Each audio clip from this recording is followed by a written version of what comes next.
Hey guys, Greg Christensen here, Grandview Livestock, and what I'm showing you here is a bunch of cows and calves. We're getting ready to send to sale tomorrow, a special cow sale, and you're saying, well, why are you getting ready to your cow herd? Um, well, I, I tell you what, guys, I think it's just mostly economics. The economics just aren't there for a cow-calf operation here. I don't know. I've always had cows. Uh, Worked on ranches, worked in the feedlot, but now we're making room for more of these guys. There's I don't know, over 450 um, replacement ewes and replacement does that we're keeping back, and we're gonna have more room for those. Look at that goat up in that tree. Isn't that funny? I don't know. They just got different personality. I just kind of like them, and whether I like them because the economics, I don't know. Maybe once you're sort of set up for sheep and goats, got the infrastructure, you probably should just maximize that. Um, I do like some cows around to break the parasite cycle, and we'll still have some yearlings. Uh, we'll we've got a few first calf heifers that will calve out.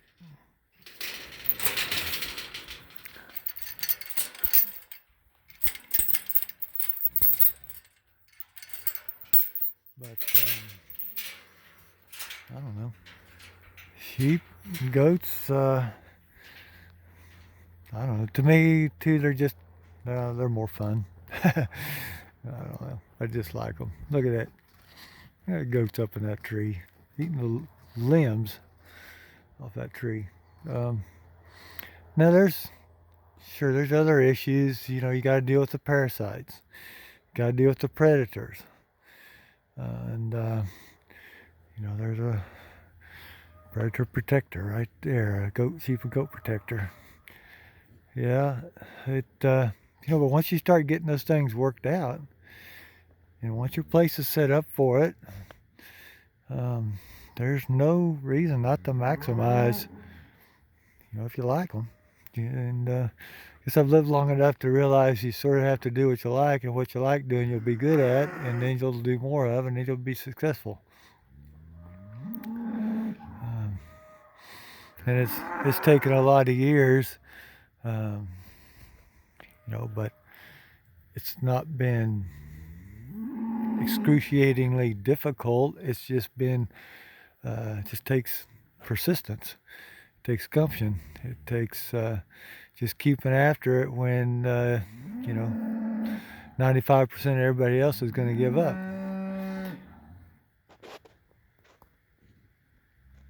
And so, yeah, I know a lot of you have been asking me, hey, do you have any sheep or goats for sale, breeding stock? And we've sold a few, um, but no, we're going to keep more of them and sell a bunch of these guys. And they're older cows too. They need to go.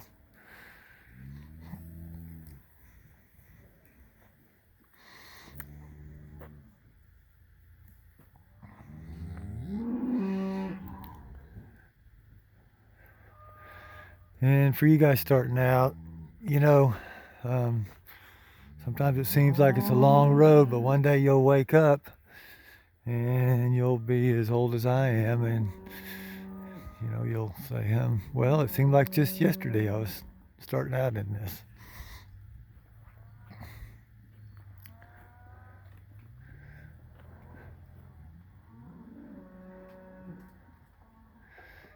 And there's a lot of times you're going to want to give up, and most people will. Um, you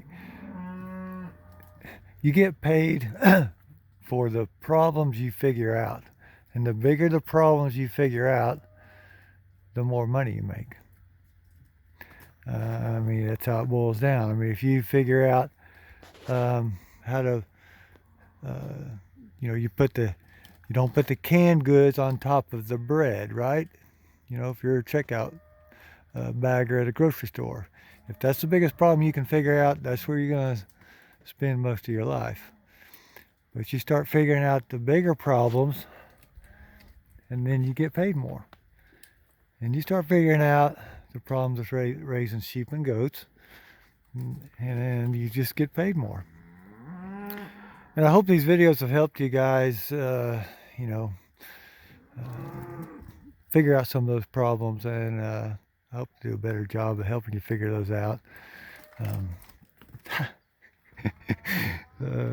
She's not too graceful. But yeah, there's a lot of problems, and I haven't encountered all of them. Some people email me and they've got some of the problems. Man, I'm sorry, I can't help you because I've never had that. It's hard to imagine. But, you know, and so sometimes you're going to want to quit. You're going to want to give up. I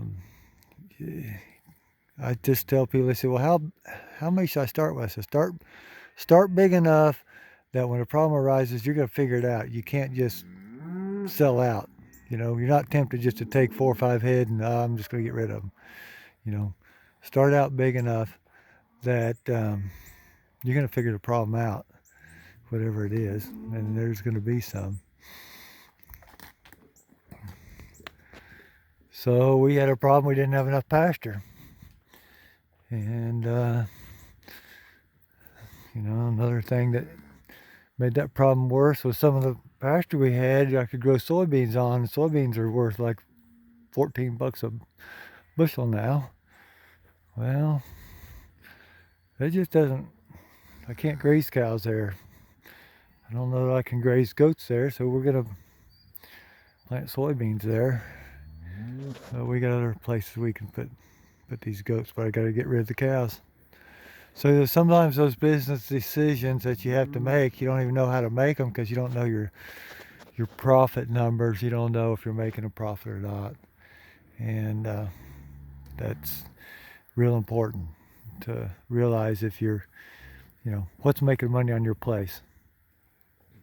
You know, and then maybe you're not in it for money. Maybe you just like having them around, and that's totally fine if that's your goal.